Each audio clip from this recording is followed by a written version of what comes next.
Good morning, everyone. My name is Reverend Lezli, and I'm one of your senior ministers. This morning, my talk is called Wintering, and it's funny because this very morning, Linda, who is on camera one today, said to me, "Did you hear that it's going to be down in the 30s in the mornings in Arizona this week? We are not used to this cold. We are not used to this cold." And, I moved to Arizona in 1999 because at Christmas time, 1998, I was in Iowa, which is where I grew up, with a toddler and very pregnant. And I looked out at the ice storm that was a-brewing, and I realized that my car had frozen to the road for the second time that winter. And I looked at my husband at the time over my big burgeoning belly, and I said, "I'm not doing this with two kids. I'm not shoving two kids into snowsuits and snow boots just to have them announce that they need to take it all off and go potty. I'm not doing it. Get me out of here." And we picked the warmest place I could think of, which is sunny Arizona, because I was ready to be done with winter. I was done. I was 24 years old and I was done with winter. Of course, you can run from the snowflakes, but you cannot escape the winters in your own life. This is a truth that I had to learn in the sunny desert, that no matter how far I fled, and I'm telling you, I went as far as I could get without leaving the continental United States. If I'd had a passport, I probably would have been in Uruguay.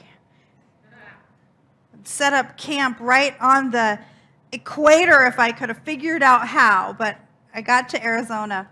And this week, these last couple of weeks, I've been reading a book called Wintering, written by Catherine May. And in this book, she opens it up by talking about a winter of her life that came upon her unexpected, when her husband had an illness, his appendix burst. That's not a giveaway, because it literally happens in the first 2 pages. His appendix burst, and then immediately after that, she had a mysterious illness of no one knew what. And she was forced to slow down and treat her life differently. And in conversation with a friend of hers who was from Scandinavia originally, she realized she was being forced to do what her life in southern England had never forced her to do. She was having to reckon with winter. And I thought, how interesting that we can eliminate the physical factors of winter in our life if we so choose. If we move somewhere like Arizona, we might have a couple days down in the 30s, but we know it's going to be short. But when you live in Scandinavia or the upper Midwest or Canada or huge swaths of Europe, winter is a real season. It takes over your whole life. Everything you do must take into account this extraordinary situation in which you find yourself, where things are not as quick and as easy. You must take into account your environment and your own ability to be well in that environment. And in this book, Catherine draws this parallel between the physical winter of, some skiing vacations and some experiences she's had, and the reports of her friends from Scandinavia, and the very real emotional winter she was finding herself unexpectedly in. And I thought, boy, I didn't manage to escape that kind of winter, did I? I still went through periods of time of financial upheaval, of divorce, of illness, of times of grief. And isn't that the truth for all of us?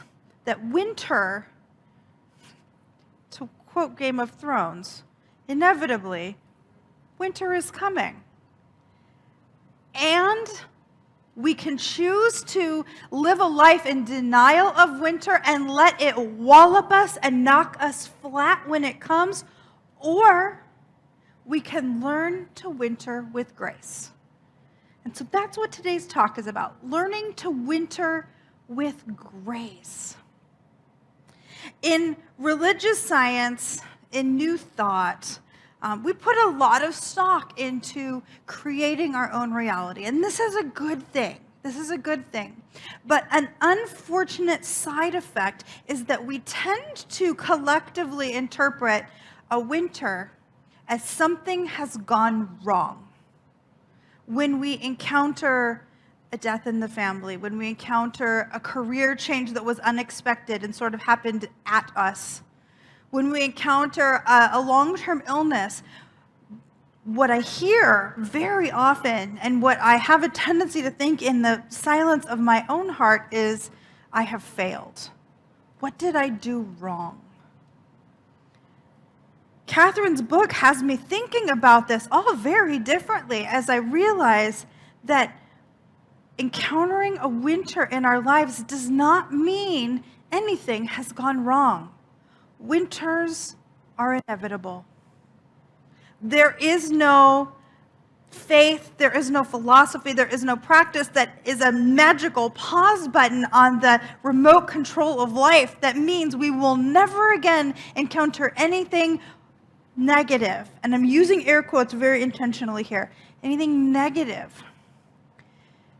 Because as Reverend Karen talked about recently, she talked about contrast. You know, there's the contrast between what we would like to be having happen, what we would like to be experiencing, and the contrast of what is happening right now. And if we never have that contrast, we never grow. We never shift. We are unable to identify the things that matter to us because we don't have anything to contrast them against. Imagine living in the area of the world where there are months and months and months of straight daylight. This happens in Alaska and in the Arctic regions where there are months of unabated daylight, no night at all. And just let yourself feel for a moment how very exhausting that must be to the physical body and to the psyche. Like, feel into it. We need the cycles of life. We need the highs and lows, the warms and colds, the lights and darks. Our physical bodies need them. The pagan cultures know this. There's a reason they celebrate Yule. They go quieter and quieter and quieter into the darkness through interning practices. And then they celebrate on the very darkest day of the year. They celebrate that the light is coming back. And when we see and recognize that contrast, we have a moment of being really ripped bare, like the bare trees in the winter. And we can see the contrast between where we are right now and where we want to be. And I feel like that awareness of the contrast is what calls forth the next budding. In Wintering, Catherine May wrote, "Life meanders like a path through the woods. We have seasons when we flourish and seasons when the leaves fall from us, revealing our bare bones. Given time, they grow again. Given time, they grow again." In our teaching, we have a phrase. You know everything is going right. You're heading in the right direction, on the right path, when everything just flows. I feel like there's a little bit of a misunderstanding of what we mean by that. Everything flows doesn't mean that everything is easy and nothing ever gets in your way. That wouldn't be life. That would be in Alaska with the sunshine 24/7 for months at a time. What it means is that even as obstacles appear, there is a path through anyway. It doesn't mean we never have to think about it. It means that there aren't walls. There are little rocks in our way for us to maneuver around, but the flow continues. The flow continues. And sometimes we need to be shocked out of the state we're in, into the something new. In Wintering, Catherine talks about an activity that I am here to tell you I am not going to do. But I think life does it to us sometimes. And she talks about ice bathing. Ice bathing. And an interesting reality is beginning to occur in medical science. She has a very dear friend who is from, I believe she said Finland originally, and she was experiencing a protracted experience with bipolar disorder.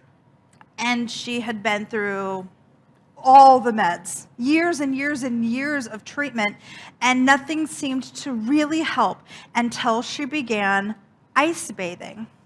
And there's a theory, I am not a doctor, but there is a theory that one aspect of mental illness, especially bipolar disorder, is that it's an inflammation in the brain. And so she began literally submerging, even her head, in the polar water for a couple of minutes a day. And she got better. And now she craves it. So Catherine, brave Catherine, went ice swimming with her. And she said it was the most extraordinary thing. She did it. She stayed 1 Mississippi, 2 Mississippi, 3, and ran. She didn't make it the full 3 seconds she intended. But she said as she stood there on the banks, all bundled up and drying off and warming up, she craved it again. And she went back in and did it again because something in her body felt so invigorated. Something in her knew that she needed to be shocked. Her system needed to be shocked. And winter does that to us. It shakes us up. It shows us, it strips us of all the pretense of who we think we are. And it shows our bare bones, just like it shows the bare bones of the trees when the leaves fall away. So we can see who and what we really are. Our circumstances in life, when they pull at us, what they're stripping from us when we feel, I've lost everything. Maybe you felt that way in your life. I've lost everything. But all we lose is that which was never the essence of who we are in the first place. And so, if we're going to acknowledge that winter is inevitable, how do we learn to cope? Fleeing didn't work. So if we're going to allow ourselves to hunker in and face the winter with grace, the first thing we need to recognize is that the rest is medicine. Things slow down in winter. Things get darker in winter. Everything takes more time to plan and coordinate, and so there are fewer events and more time within. And just as we stand up here and tell you every week that time in the stillness is the medicine we seek, winter forces it upon us. Or we could say it creates an environment in which it is welcome. Up in the far, far north, the Lapland of the world, the Scandinavian countries, they have a way of life called hygge. Hygge, hygge. And it looks like this. And it is this belief that we must welcome winter by getting as cozy as possible. Stand in my cozy sweater. This is an Arizona girl's version of a cozy sweater. And my snuggly boots. And we light candles and we eat comfort food. And we, as Reverend Karen would say, we snuggle in. We snuggle in. Germany has a very similar phrase, which I will not even remotely try to pronounce. I got the Danish one. We're sticking with it. And in hygge, we recognize that winter has created a container in which we can snuggle in and go within and be comfortable. And we're not just waiting out the cold, we're inviting the experience of comfort and warmth and love and candlelight and sugar cookies and all of the snoogly things of life, not as something that we partake in to make winter more pleasant, but as a necessary aspect of the inward turn of that time of year. When people are having a difficult time in life, hygge is brought forth as well. And there are remnants of it in our North American culture. As Sheldon from Big Bang Theory has told us many, many times, if a friend is in emotional distress, what do? We offer them a hot beverage.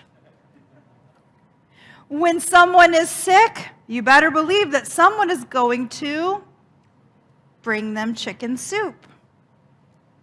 And when someone is crying, somehow every 4-year-old in the world knows they need a blankie. Why? Why do we need a blankie? We need our hygge.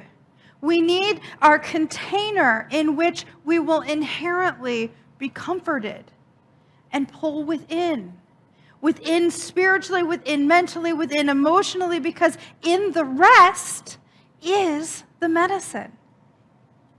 Ernest Holmes, the founder of our teaching, wrote in Help for Today, "We either use or lose our faith.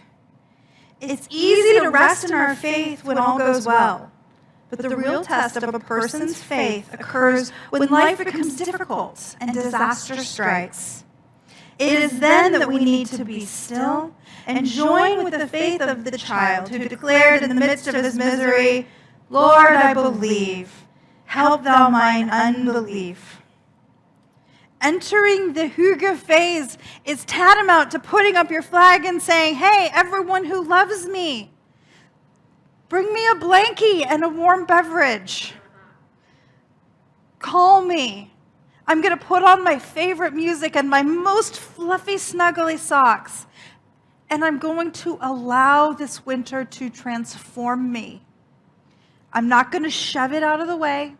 I'm not going to pretend it's not happening, and I'm not going to run to Arizona or the equator or Hawaii or wherever your favorite runaway spot is. I'm going to sit in this container and allow myself to be deepened by it. If winter is inevitable, then so is the growth that inevitably comes up out of it. Candles are a huge part of hygge.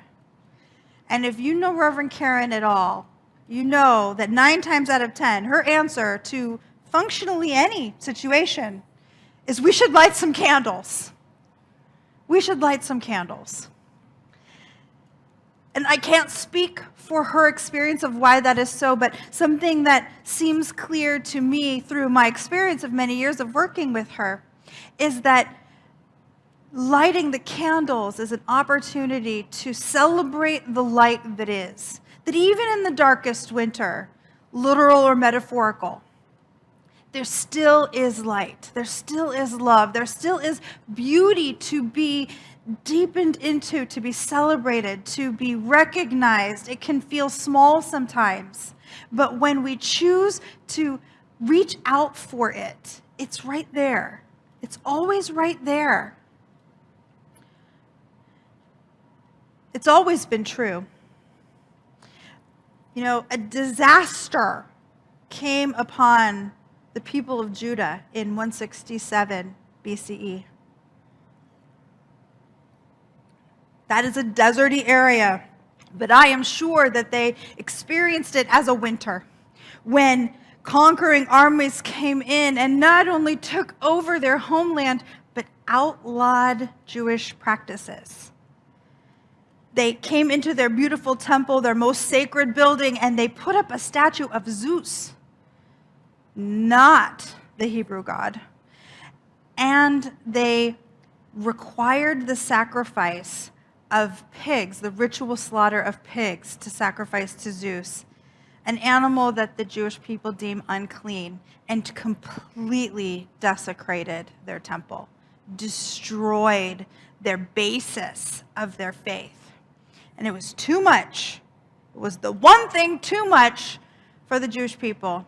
And an uprising was born out of this insult. And the Maccabean army drove out the people who had taken over the country. And they rescued the Jewish faith. And they decided we must reconsecrate the temple. We must reconsecrate the temple, declare an end to this winter, if you will. Now, the reconsecration of the temple in Judaism means that they must have a special lamp, a menorah, burning day and night. Every night. Never let it go out. And it burns a very special oil that is kosher. It's an olive oil that has been blessed. And this oil is so special, it takes 8 days to produce. And when they went to reconsecrate the temple, they only had enough oil for 1 day. And, here's a winter blast. We are called by our God to reconsecrate the temple by doing a task that we literally don't have the materials for. We're in this impossible conundrum. And they decided, we will light the lamp, and we will pray, and we will do what we can, and we're going to get somebody to work making more oil. And at the same time, now it's on God. I have gone to the rock of my truth, of my faith, of my belief. We've lit the lamp, we're saying the prayers, and now it's on God. Now it's on the divine to make this work out. We are in our container. We are trying to rebuild our Hygge container. But we can only do so much. And they prayed. And they prayed. And by the time the new oil was ready to come into the temple, they did not have to restart the consecration process. Instead, what they found is that lamp had miraculously burned for 8 days, and the temple was reconsecrated. The new oil was used to keep the lamp alight for future generations. Hanukkah is a small holiday in Judaism. It's one of the minor holidays. And I've heard some of my Jewish friends kind of joke, it's the holiday of the lamp didn't go out. Woo! But in the moment when the only thing you need is that tiny light to stay lit, to keep the hope of a healthy, happy future before you, it is a miracle that you can find and hold on to the light. It is a miracle that you can turn your attention away from war and pain and death and destruction, and keep your prayers faithful that there is light. It is Hanukkah right now, and I wish a happy Hanukkah to all who celebrate. And I remind each of us, whether we actively celebrate Hanukkah in our families or not, that there are miracles of light all around us all the time. But this is not something that we have to look to another faith to find, that there is evidence in every faith, in every culture, in every country, in every family. Whatever winter is upon you now, if you scan through your life, I guarantee there is light. And so together, New Vision Center, in this freezing front of almost cold enough to create ice crystals of this week, may we create and find Hygge in one another, in our families, and in our homes. Bundle up and winter with grace together. And so it is.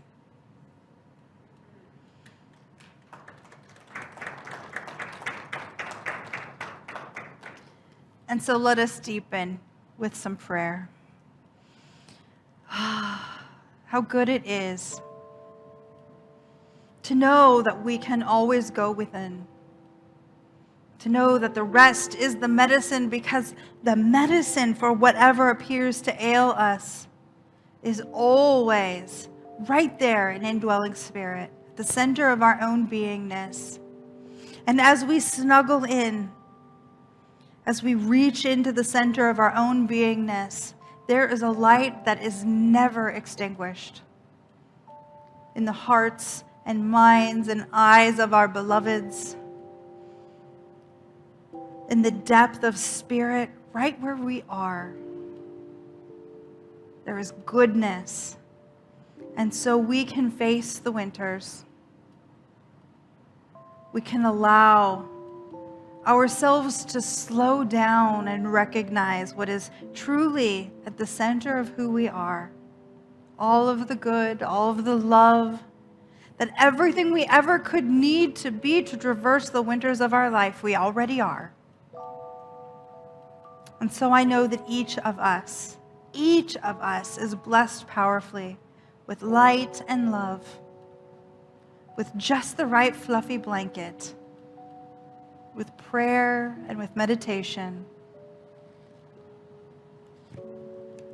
with the winter of our souls and the springs that are always coming. And I call it all profoundly and deeply good. And so it is.